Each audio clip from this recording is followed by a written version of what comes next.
Hello everyone, welcome back to Digitech Dynamo.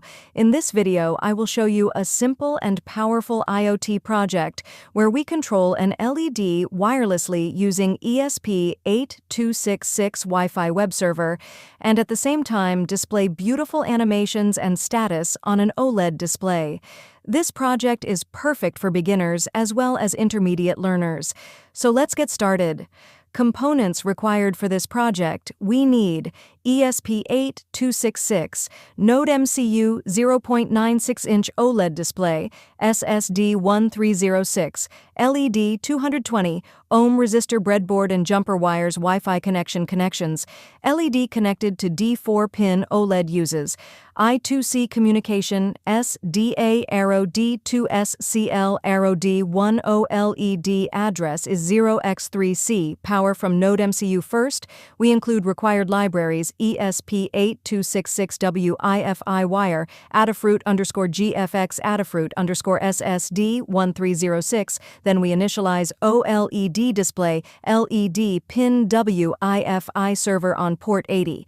At startup, Digitech, Dynamo logo is shown, WiFi animation runs ESP8266, connects to Wi-Fi IP addresses printed on serial monitor.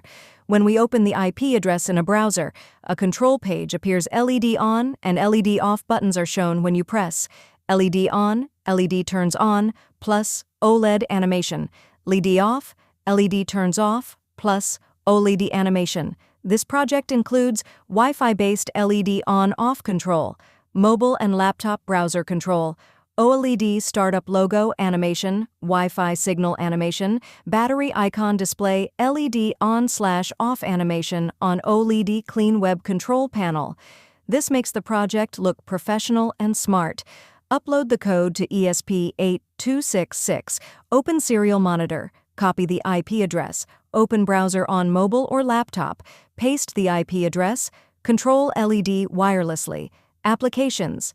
This project can be used in home automation, smart lighting, IoT dashboards, relay control, smart switch systems. You can easily replace the LED with relay module, AC bulb, fan motor.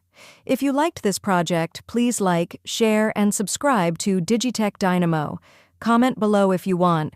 Relay control version, mobile app control ESP32 upgrade, full home automation project. Thanks for watching. See you in the next video.